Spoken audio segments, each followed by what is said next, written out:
meant to do a video now for a while, and I'm going to get it done on Americans being naturally cowardly people. And this goes back to the founding of the country, and I am qualified to speak on this because my ancestor, direct ancestor I might add, was a general officer in the Continental Army. I'm sure I had ancestors on the other side as well, but primarily because most of those tribes up north were on the British side. But regardless of that, I'm talking about American cowardice from Battle of Lexington and Concord, hiding behind bushes and shooting at soldiers.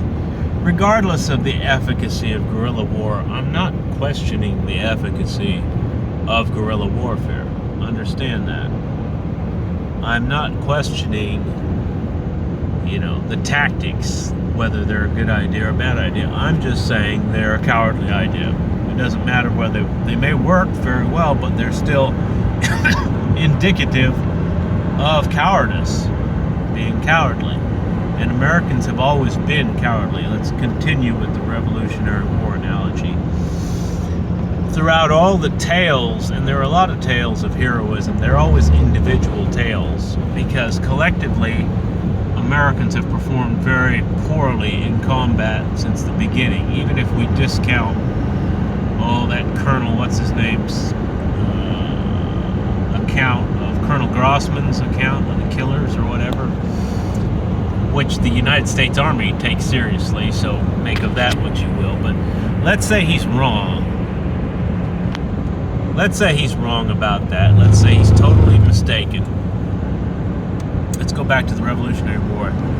Most people with a passing familiarity with history will have it come from watching the movie The Patriot in class. They say, we were really based back in the day.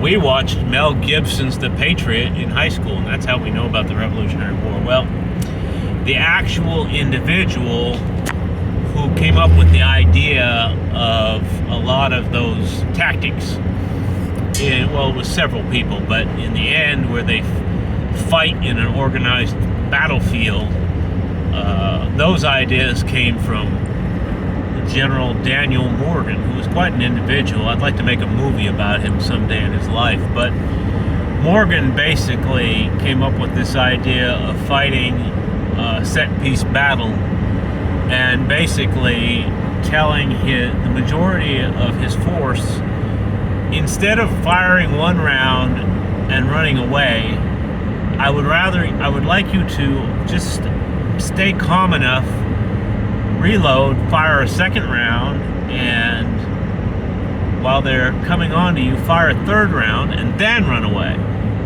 Take your time, because a lot of times the American Army would fire the volley when it was all volley fire when the enemy was out of range, and then they'd run away because they were afraid of cold steel. Now, you say nothing wrong with that. We're all afraid of cold steel, this, that, and the other. Well, bottom line is Americans have always been afraid of fighting, stand-up fighting, in any sense of the word. That's why guns have always had such an immense popularity with Americans. Yeah, there are other reasons, obviously, for all this, but the bottom line is Americans have always performed poorly en masse in combat. That is a fact. Now, what else is a fact? Americans are morally cowards, as morally demonstrative of cowardice all the time as well. So Americans are not only physical cowards for the most part. The average American man, regardless of his race, creed, or ethnicity, is a natural coward. And, this is, a fact. And then you have the example of the average American man. This is a physical coward. Now we go to the next level, moral cowards. Most men are morally cowards.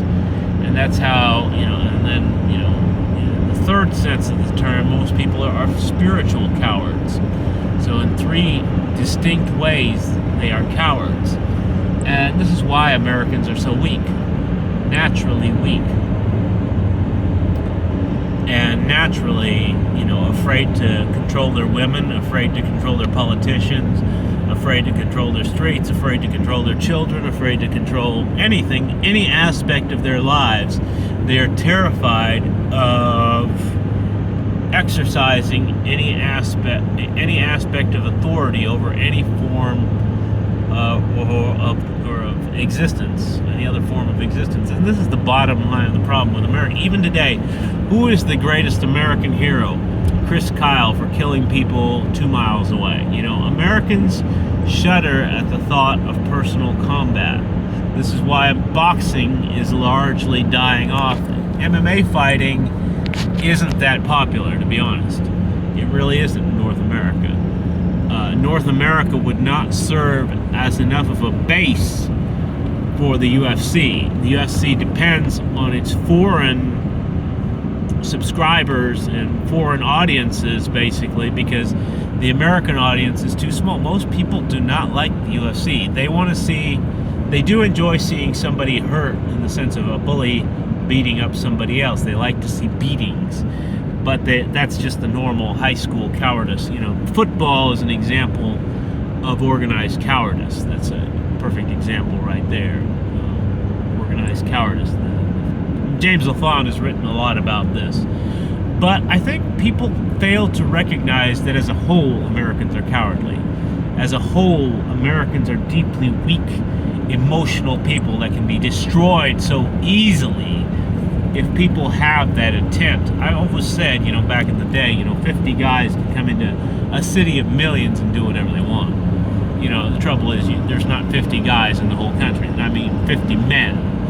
50 fighting men, this goes back to, I think, the conquistadors and, their ability to take on large numbers of people. I think a similar group of men could do the same thing in the United States today, and you can blame the Jews for this, you can blame whoever, but I think the bottom line is it's always been that way since shortly after the settling of North America, because there's always been an elite vanguard, a very tiny pioneer force of qualified killers, and everybody else is a loser who comes after them to pick up the pieces.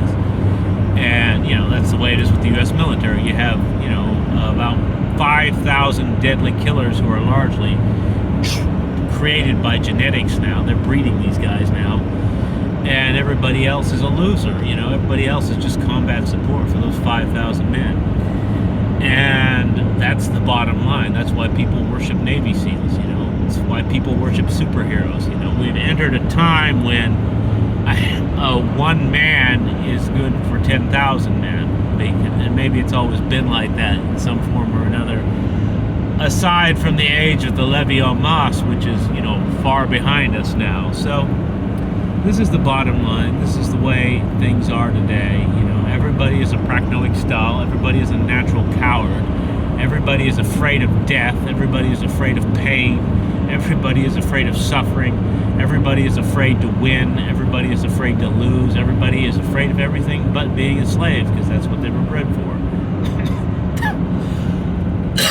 Because at the bottom line is, again, most Americans come from indentured servant stock, or from peasant stock in some foreign country. And they've largely overwhelmed what aristocratic stock there was. So all you got left is peasant stock. And, what are you going to do about it? That's it. And,